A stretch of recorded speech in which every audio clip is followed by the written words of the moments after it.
الصلاة خير من النوم۔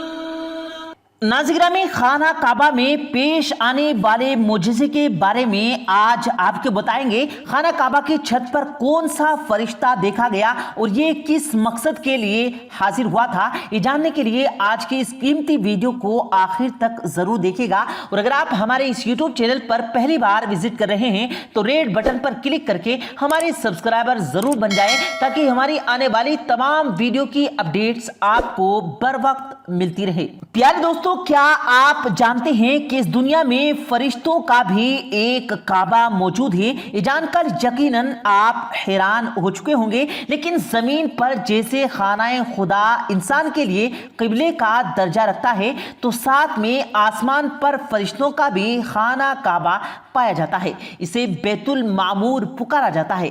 حضرت علامہ جلال الدین سیوطی رحمۃ اللہ علیہ کے مطابق زمین پر خانہ کعبہ کو پہلی بار فرشتوں نے بیت المعمور کے عین نیچے تعمیر کیا تھا۔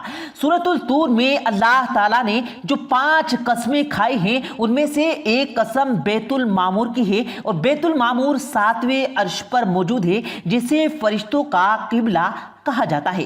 فرشتے اس کا طواف کرتے ہیں، یہ عرش الہی کے عین نیچے ہے۔ مسلم شریف میں مسبور معراج شریف کی طویل حدیث میں سے کچھ حصہ یوں بھی ہے: 7ویں آسمان پر رسول اللہ صلی اللہ علیہ وسلم جب تشریف لائے تو حضرت ابراہیم علیہ السلام کو بیت المعمور سے ٹیک لگائے دیکھا۔ اس میں روزانہ 70,000 فرشتے داخل ہوتے ہیں جو ایک بار آتے ہیں، دوبارہ لوٹ کر نہیں آتے۔ آپ حضرت علی سے ایک شخص نے پوچھا کہ بیت المعمور کیا ہے؟ آپ نے فرمایا کہ وہ آسمان میں ہے، اسے سوراخ کہا جاتا ہے، کعبہ کے ٹھیک اوپر ہے۔ جس طرح زمین کا کعبہ حرمت کی جگہ ہے، اسی طرح وہ آسمان میں حرمت کی جگہ ہے۔ ہر روز اس میں 70,000 فرشتے نماز ادا کرتے ہیں، لیکن جو آج گئے ان کی باری قیامت تک دوبارہ نہیں آتی، کیونکہ فرشتوں کی تعداد اس قدر ہے۔ ناظرین میں یہاں آپ کو زمین پر موجود خانہ کعبہ کے ایک حیران کن معجزے کے بارے میں بتاتے چلیں جو حال ہی میں پیش آیا ہے۔ بتایا جا رہا ہے کہ گزشتہ دن کعبے کی چھت پر ایک فرشتہ دیکھا گیا جو پر پھیلائے ہوئے تھا۔ اس موقع پر موجود بیشتر افراد نے اس فرشتے کو دیکھنے کی گواہی دی۔ جس وقت یہ فرشتہ حاضر ہوا، صحن حرم اللہ اکبر کے نعروں سے گونج اٹھا۔ امام ابی بکر بن احمد الحسین کی کتاب میں لکھا ہے کہ شب معراج کے موقع پر رسول اکرم صلی اللہ علیہ وسلم نے آسمان پر موجود بیت المعمور میں تمام انبیاء اور مرسلین کے ساتھ نماز پڑھی۔ بیت المعمور میں سے سب انبیاء اور امت مرحوموں سے پچھلی امتیں کے امام والوں نے بھی آپ صلی اللہ علیہ وسلم کی امامت میں نماز پڑھی۔ کچھ لوگ پہلی صف میں تھے، کچھ دوسری، کچھ تیسری اور کچھ ان صفوں میں تھے جو بیت المعمور کے باہر تھی۔ فرق صرف مردوں کا تھا، ان میں سے کچھ کے کپڑے سفید تھے اور کچھ کے میلے سفید والے صالحین ہیں اور میلے گنہگار ہیں، اور ان سب نے بیت المعمور میں نماز ادا کی۔ بعض علماء نے اس میں اختلاف بھی کیا ہے کہ معراج کی شب تمام انبیاء نے بیت المقدس میں آپ صلی اللہ علیہ وسلم کی امامت میں نماز ادا کی، اور بیت المعمور میں آپ صلی اللہ علیہ وسلم کی امامت میں صرف فرشتوں نے نماز ادا کی۔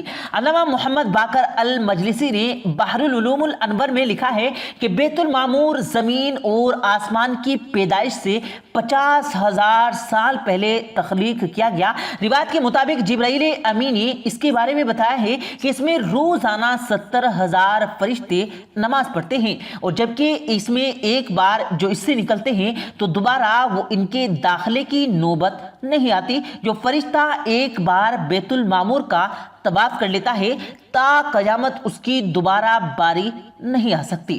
پیارے دوستو، بات کی جائے زمین پر موجود انسانوں کے کعبے کی تو کعبے میں داخل ہونے کے لیے صرف ایک دروازہ ہے جو مختزم یا باب کعبہ کہا جاتا ہے۔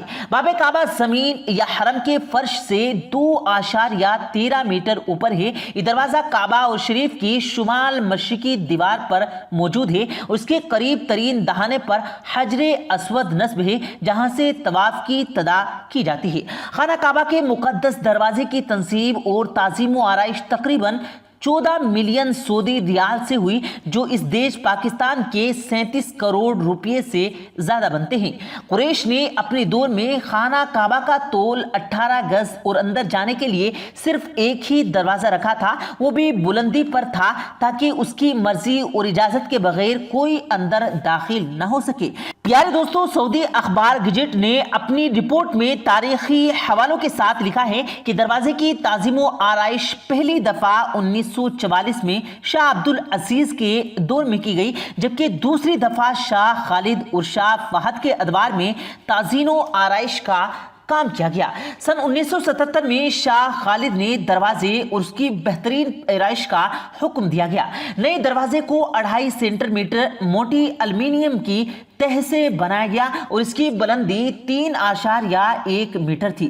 اس دروازے پر چاندی کی پرت چڑھائی گئی جس کے اوپر سونے کی پرت چڑھائی گئی، اور اخلیجی اخبار العربیہ نے تفصیلی رپورٹ میں لکھا ہے کہ ماضی میں کعبے کا دروازہ حرامہ 2 سے 3 مرتبہ کھولا جاتا تاکہ تمام لوگوں کو داخلے کا موقع مل سکے، تاہم آج یہ صرف ایک سال میں 2 مرتبہ کھولا جاتا ہے، ایک مرتبہ یکم شعبان کے غسل کعبہ کے موقع پر اور دوسری مرتبہ یکم ذی الحج کو اس کے غسل اور نئے غلام کی تبدیلی کے موقع پر۔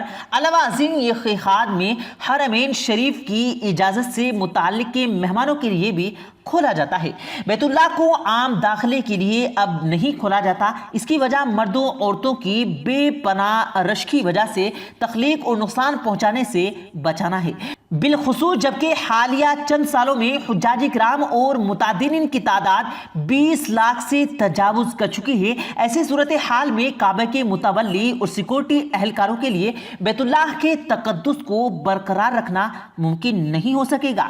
پیارے دوستو، حرمین شریفین کی معلومات کی ویب سائٹ کے کیف کے الحرمین شریف نے مراکز کے معروف مسلم ابو سالم عیاشی جو 10 سے 90 ہجری کے وفات پا گئے تھے، ان کا قول کن کیا گیا ہے کہ بیت اللہ سال میں 7 مرتبہ کھولا جاتا ہے، اور وہ لکھتے ہیں کہ بیت اللہ کو قربانی یا عید الاضحیٰ کے دن، عاشورہ کے دن، رسول کریم صلی اللہ علیہ وسلم کی پیدائش کے دن کے علاوہ شعبان، رمضان اور ذی القعدہ میں کھولا جاتا ہے۔ مزید برآں قربانی کے دن کے علاوہ بھی ایک روز صبح سے لے کر زوال تک کے وقت کے لیے کھولا جاتا تھا۔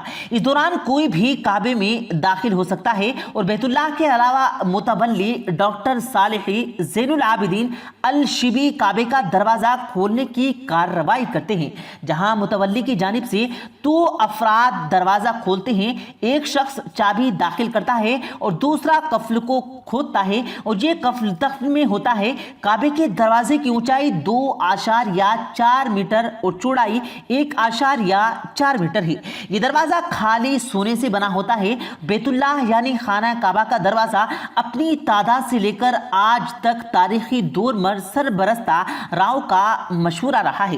اس کی اولین صورت کیا تھی اور سب سے پہلے تعمیر کرنے والے کون تھے، اس کے بارے میں کوئی معلومات یا شواہد موجود نہیں، تاہم طویل عرصے سے کعبے 2 دروازوں کا ہونا متصدقہ طور پر ثابت ہے۔ پیارے دوستو، اللہ پاک سے دعا ہے اللہ پاک ہم سب کو بھی یہ سعادت نصیب فرمائے کہ ہم بھی بیت اللہ کا طواف کر سکیں۔ پیارے دوستو، امید کرتے ہیں آپ کو آج کی ہماری یہ ویڈیو ضرور پسند آئی ہوگی۔ اگر آپ کو یہ ویڈیو پسند آیا ہو تو اس ویڈیو کو دل سے لائک کریں اور زیادہ سے زیادہ لوگوں تک اس ویڈیو کو ثواب کی نیت سے شیئر کریں، اور اس ویڈیو کے بارے میں آپ کی کیا رائے ہے کمنٹ سیکشن میں اپنی رائے کا اظہار ضرور دیں، اور مزید اسی طرح کی روز کی ویڈیو پانے کے لیے ہمارے چینل کو ضرور سبسکرائب کریں۔ ملتے ہیں پھر ایک نئی ویڈیو کے ساتھ، تب تک کے لیے اللہ حافظ۔